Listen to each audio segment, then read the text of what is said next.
কলিজার টুকরা সন্তানগুলো, ছোট্ট ছোট্ট বাচ্চাগুলো আল্লাহ রব্বুল আলামিন আমাদেরকে দিয়েছেন। কত মানুষ কেঁদে কেঁদে পাগল হয়ে যাচ্ছেন, ওগো আল্লাহ আমাকে একটা সন্তান দাও, হয় মেয়ে দাও নইলে ছেলে দাও। আল্লাহ রব্বুল আলামিন তাদেরকে দেননি আর আমাদেরকে দিয়েছেন।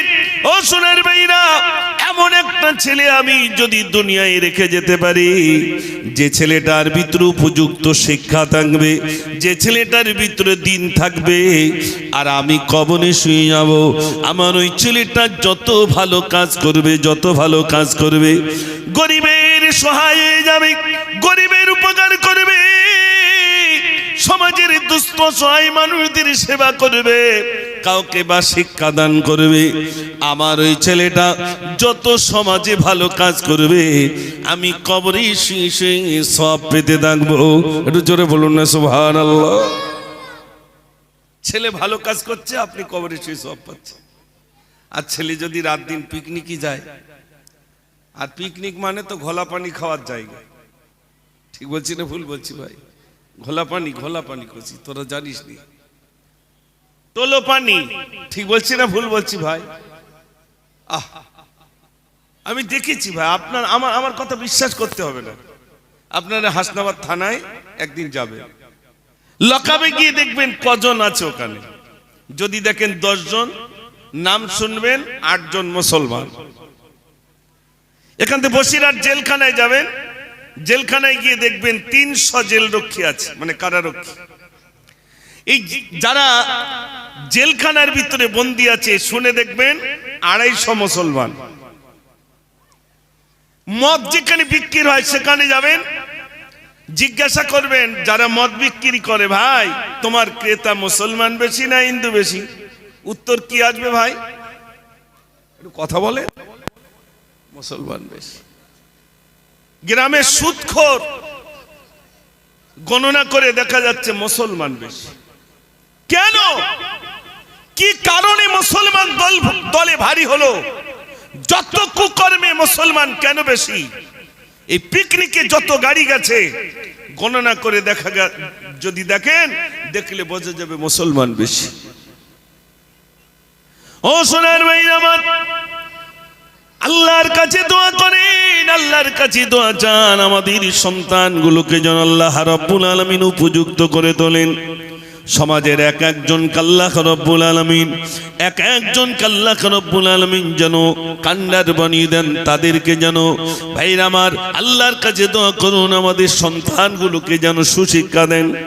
আল্লাহ রাব্বুল আলামিন যেন আমাদের সন্তানগুলোকে সুশিক্ষা নসিব করেন। আল্লাহর কাছে দোয়া করেন, নিজের সন্তানের জন্য দোয়া করলাম না। এখানে অনেক গার্জেন আছেন, শুনবেন। মক্কা শরীফের একজন ইমাম সাহেব, তিনি বলছেন আমার মামার জন্য বদদোয়া করেছেন। আমার মামার জন্য বদদোয়া করতে, আমি যখন কোনো নোংরা কাজ করতাম, আমি যখন কোনো রকম অশ্লীল কাজ করে ফেলতাম, আমার মামার জন্য রাগ করে বলতেন যে আল্লাহ যেন তোর মক্কার ইমাম বানিয়ে দেয়। ইমাম সাহেব বলছেন, আমি যদি বাড়ি কোনো রকম কিছু করে ফেলি, আমার মা আমাকে রাগ করে, যা আল্লাহ যেন তোর মক্কার ইমাম বানিয়ে দেন। আমার মার বদদোয়া আল্লাহ আমার ইমাম বানিয়ে দিয়েছেন। আর আমাদের বদদোয়া এই বাচ্চাদের জন্য হয়। বাপ মা দোয়া করে যেন লরির তলায় পড়ে, তোর জন্য মরা মুখ দেখি আমি, এরকম বলে না ভাই?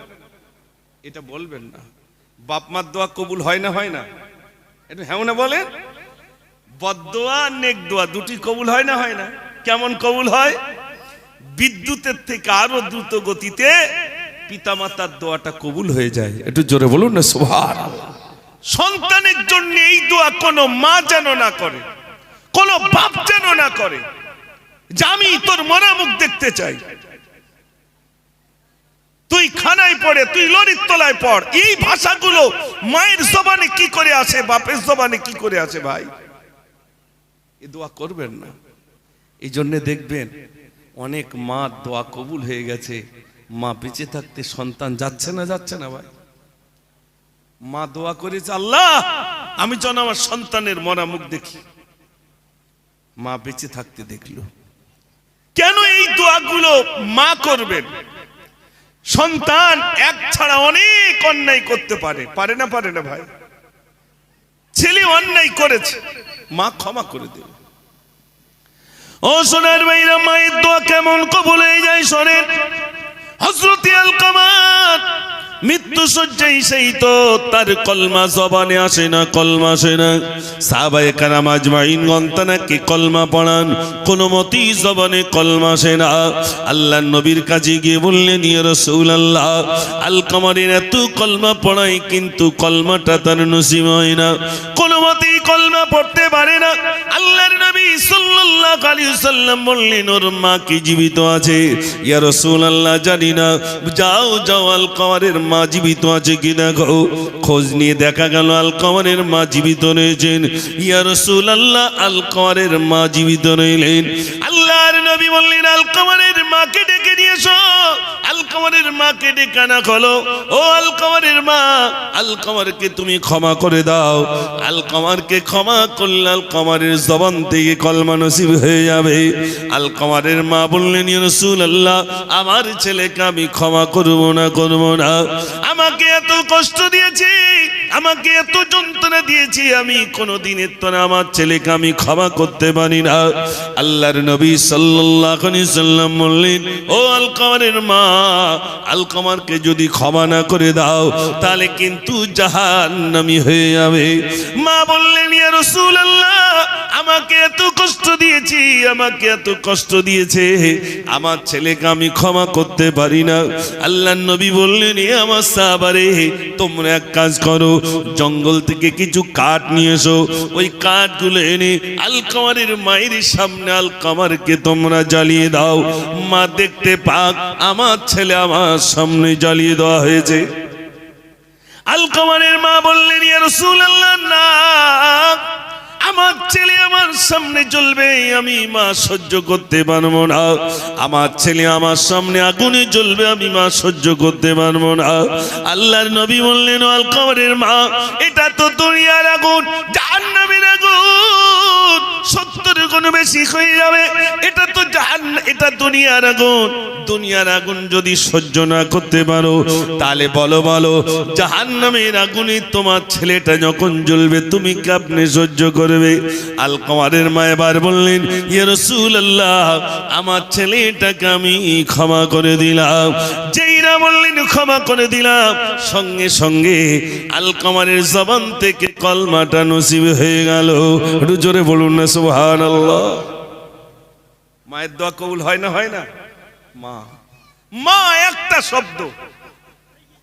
আমার মায়েরা যারা শুনছেন, মা, সন্তানের জন্য এই দোয়া করবেন না, সন্তানের জন্য কখনো বদদোয়া করবেন না। বদদোয়াটাই যদি হয়ে যায়, মক্কা শরীফের ইমাম সারা পৃথিবীর নারীদেরকে দেখিয়ে দিলেন, আমার মা আমার জন্য এই বদদোয়াটা করতেন। যখনই রেগে যেতেন বলতে, যা, আল্লাহ যেন তোর মক্কার ইমাম বানিয়ে দেয়।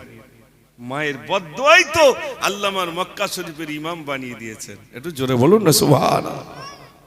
আমার ভাইরা, সন্তানদেরকে প্যার করুন, ভালোবাসুন। ভালোবেসে দুটি কথা বলেন, শুনবে। শুনবে না, শুনবে না ভাই? মহব্বত করে বলেন, ছেলেকে বোঝান, দেখবেন ছেলেটি বুঝবে। একবার ছাড়া হযরতে লোকমান তিনি তার ছেলেকে নসিহত করছেন। আমরা কখন আমাদের ছেলেদের নসিহত করেছি ভাই? হযরতে লোকমান তিনি তার ছেলেকে নসিহত করছেন, লা তুশরিক বিল্লাহ, আল্লাহর সঙ্গে শিরক করো না, আল্লাহর সঙ্গে অংশীদার করো না। হযরতে লোকমান তিনি তার ছেলেকে শিক্ষা দিলেন, লা তুশরিক বিল্লাহ, আল্লাহর সঙ্গে শিরক করো না। আমরা আমাদের ছেলেদেরকে নসিহত করতে পারি না, বাবা তুমি পিকনিকে যেও না। মেয়েটাকে বলতে পারি না, বাবা ওটা আমাদের জন্য হারাম, ওটা করতে পারি না। পিতামাতাকে নসিহত করতে হবে না, হবে না ভাই? করতে হবে। ছেলেটা এত বড় মোবাইলে রাস্তায় ঘুরছে, মেয়েটা তার থেকে বড়, বাপ কিচ্ছু বলে না। বাপ বলছে এখন সব যুগ পড়েছে, তার কি বলবো।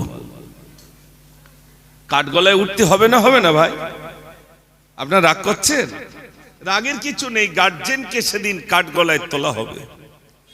ও সোনার ভাই, আমার একটা মেয়ে বাপকে জাহান্নামে নিয়ে যাবে, ভাইকে জাহান্নামে নিয়ে যাবে। ওই মেয়েটি সেদিন বাপের বিরুদ্ধে বলবে, আল্লাহ আমার আব্বা আমাকে কোনোদিন আমাকে নিষেধ করে নাই, আমি এমন লেবাস পরতাম আমার বাপ কোনোদিন আমাকে তিরস্কার করে নাই, আমি রাস্তাঘাটে ঘুরতাম বেপরোয়াভাবে পুরুষদের সঙ্গে খোলামেলা চলতাম, আমার বাপ কোনোদিন নিষেধ করে নাই, আমার মা কোনোদিন আমাকে নিষেধ করে নাই। ওই মেয়েটা কিন্তু তার বাপকে জাহান্নামে নিয়ে যাবে, তার মাকে জাহান্নামে নিয়ে যাবে, তার বড় ভাইকে সে জাহান্নামে নিয়ে যাবে। ও সোনার ভাইরা, যদি এমন মেয়ে থেকে থাকে যে মেয়েটা আমি বাপ আমাকে জাহান্নামে নিয়ে যাওয়ার কারণ মেনে যাবে, ওই ছেলেটি আমাকে জাহান্নামে নিয়ে যাওয়ার কারণ মেনে যাবে।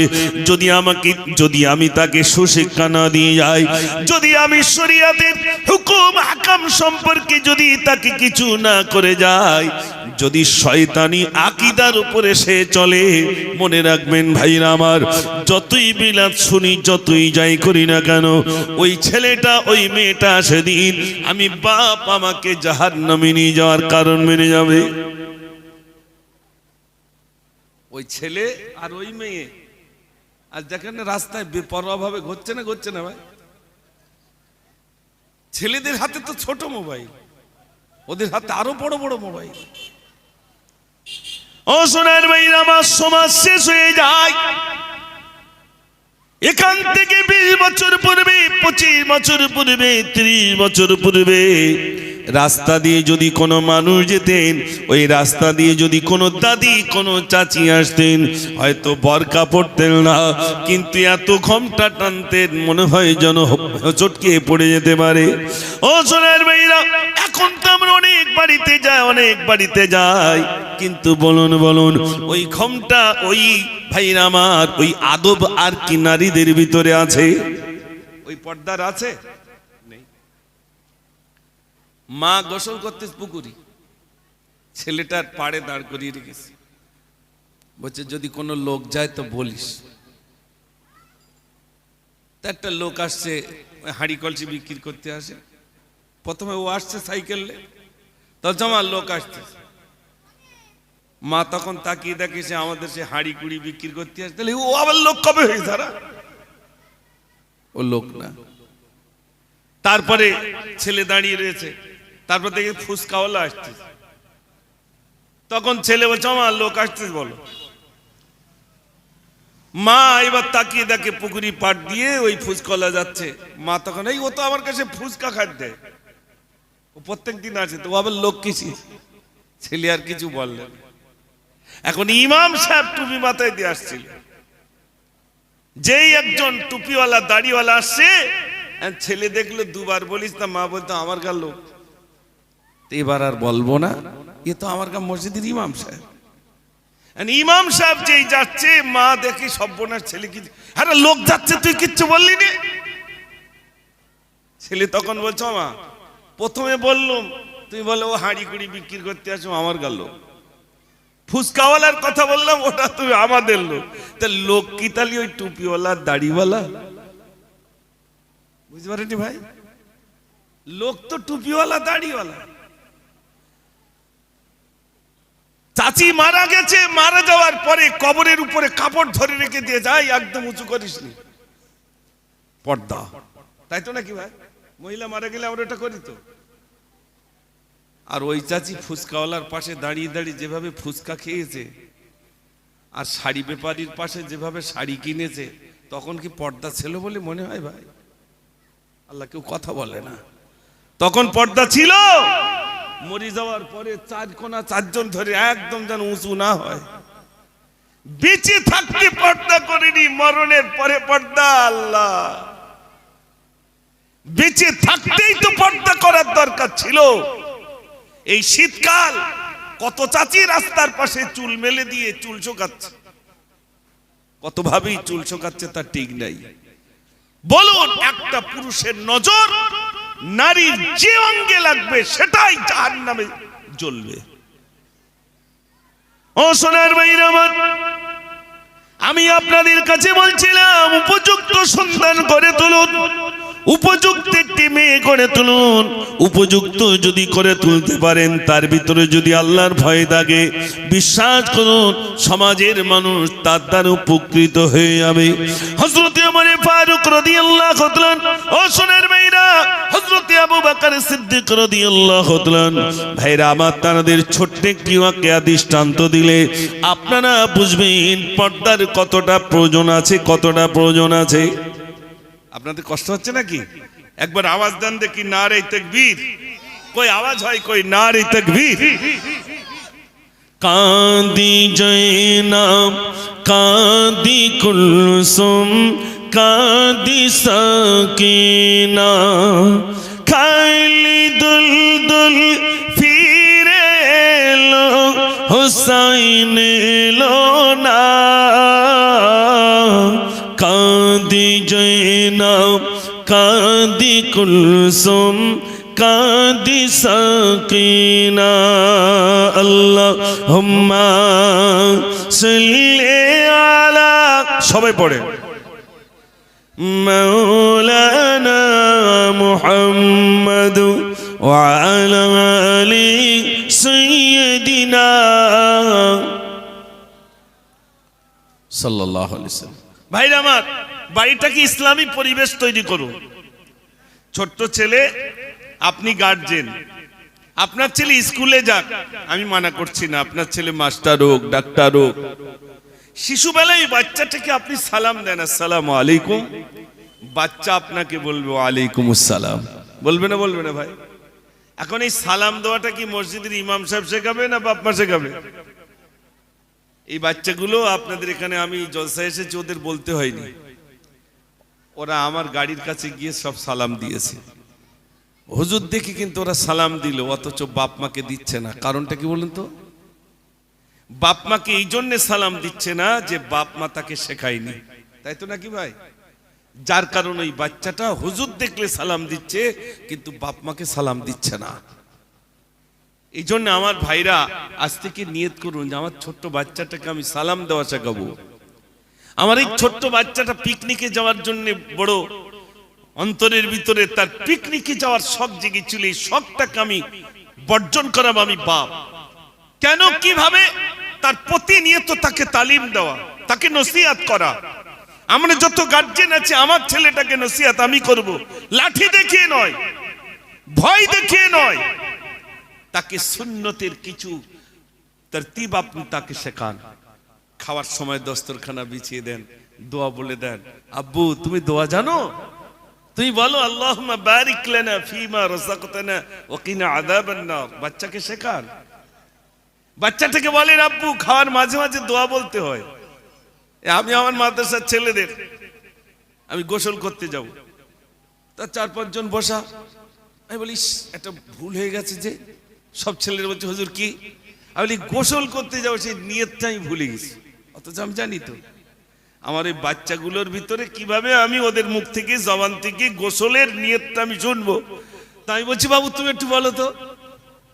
একটা তো দেখছি সর্বনাশ করে, হুজুর গোসল করতে যাবে, নিয়তটা তাহলে আমার সাথে কিভাবে জানলে? তুই বলতে পারলে না, তুমি বলো। একজন বলে দিল, আপনার 2টি ছেলে, আপনি গোসল করতে যাচ্ছেন, আপনি ছেলেটাকে বলুন আব্বু গোসলের নিয়তটা একটু বলো তো। আপনি বাচ্চাটাকে শিখিয়ে দেন, ও বলবে না, বলবে না ভাই? সোশ্যাল মিডিয়ায় দেখছি ছোট্ট বাচ্চা, একেবারে ছোট্ট, এরকম নয়, মানে ওই 4 থেকে 5 বছর, 4 বছর বয়স হয়েছে, এরকম ছোট্ট বাচ্চা সবে কথা বলতে শিখেছে, তাকে আব্বা কোরআন শিখিয়েছে, বাপ ওই ছোট্ট মেয়েটাকে পরীক্ষা নিচ্ছে, কুল আউযু বিরাব্বিন নাস বলে একটা অক্ষর একটু না বলে বরং জবরটাকে জের করে দিল। সঙ্গে সঙ্গে বাচ্চাটি বলছে আব্বু ওরকম নয়, কুল আউযু বিরাব্বিন নাস। একটু জোরে বলুন না সুবহানাল্লাহ। আপনার বাচ্চাকে ওইরকম গড়ে তুলুন, আপনার শিশু বাচ্চাটাকে গড়ে তুলুন, দেখবেন সমাজের বুকে মাথা উঁচু করে চলবে। উপযুক্ত শিক্ষা দেন, জমির দরকার নেই, ঘরের দরকার নেই, অর্থের দরকার নেই, দরকার আমার সন্তানকে উপযুক্ত শিক্ষা। উপযুক্ত শিক্ষা যদি দিয়ে যেতে পারেন, বিশ্বাস করুন, আপনি কবরে শুয়ে যাবেন, ওই ছেলেটা যত ভালো কাজ করবে আপনি কবরে শুয়ে শুয়ে তার সওয়াব পেতে থাকবেন। জোরে বলুন না সুবহানাল্লাহ। আমার কথাগুলো আপনি বুঝতে পারছেন ভাই? জি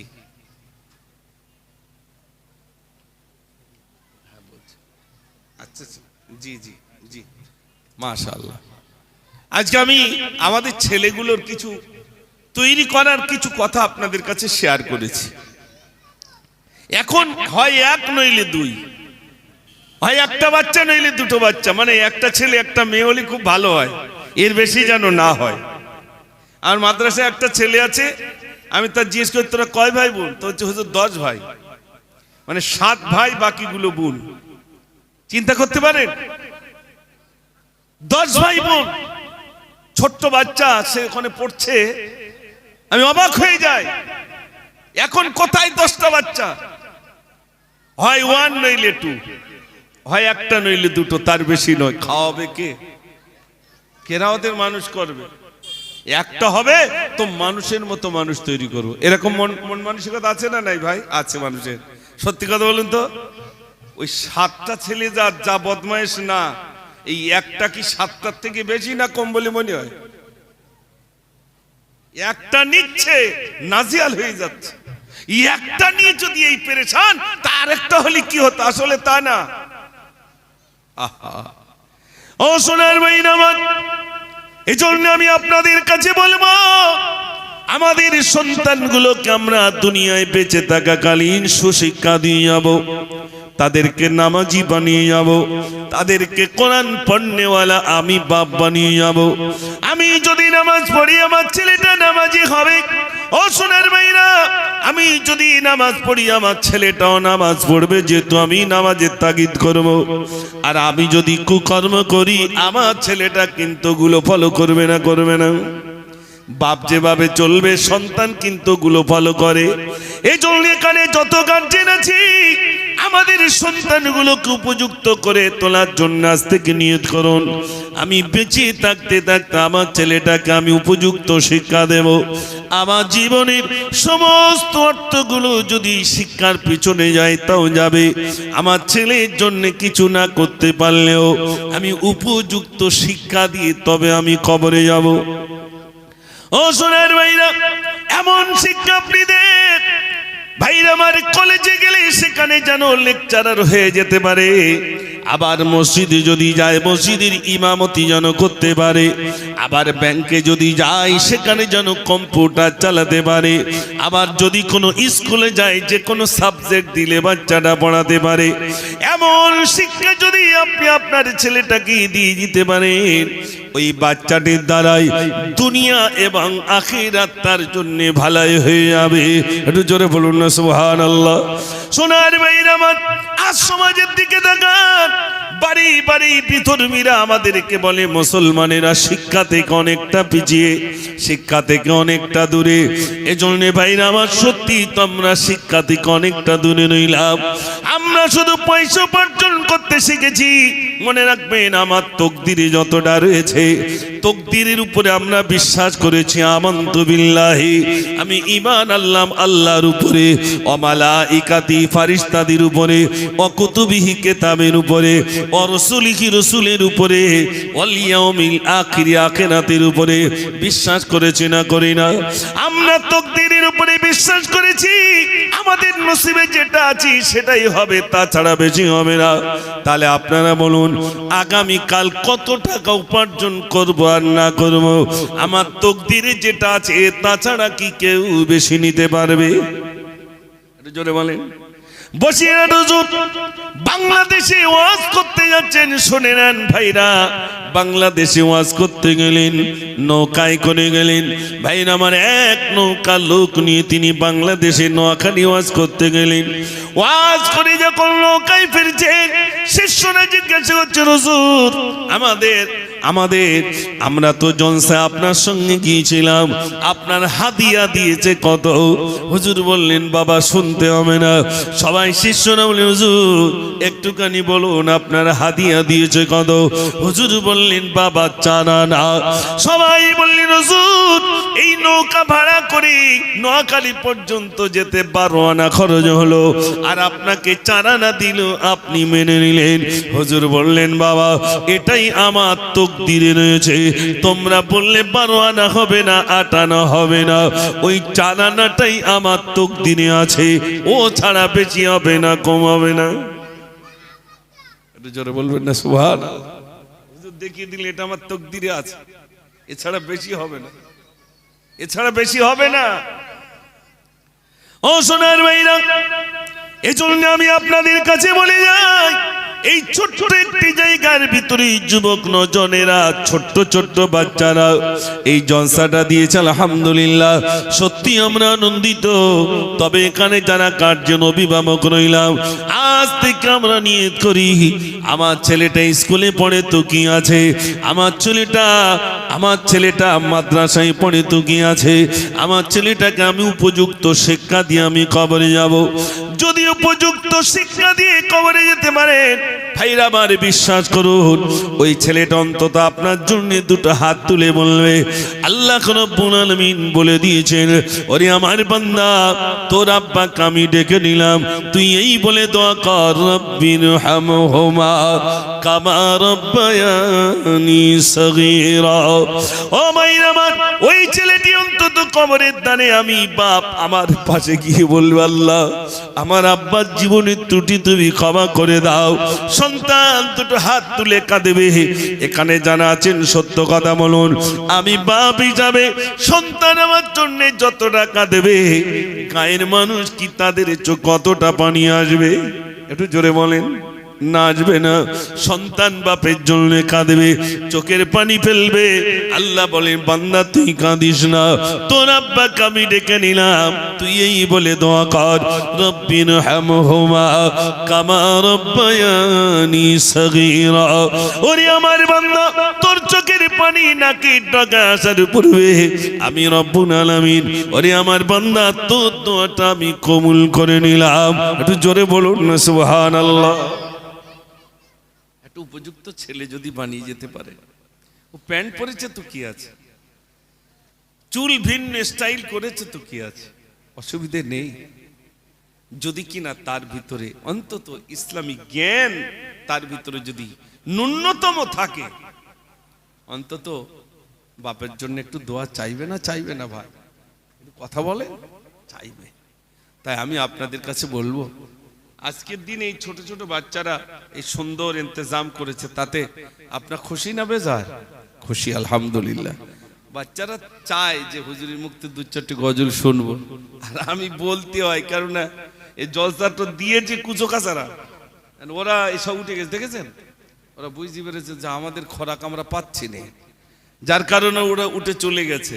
তাই বাচ্চাদের উদ্দেশ্যে বলছি, তোমরা এবার এসো, আমি তোমাদের কিছু খোরাক ইনশাল্লাহ আমি দেব, তবে একটু তাকবীর জোরে দেন, যে কজনই এসেছেন একটু জোরে আওয়াজ দেন, নারে তাকবীর। আর একটু জোরে দেন, নারে তাকবীর। দরুদ শরীফ পড়েন, আল্লাহুম্মা সাল্লি আলা। কি কালেকশন করতে হবে? কি কালেকশন করতে হবে আগামী বছরের জন্য? জি, তার জন্য কি চাল টাল এই সন্ধ্যেবেলা ভাই, আসলে এই সন্ধ্যেবেলা চাইলে কি আর দেবে? তবু আমার এই চাওয়া কাজ চাতে হবে, মুজফফরবাদ দিয়ে চাবো।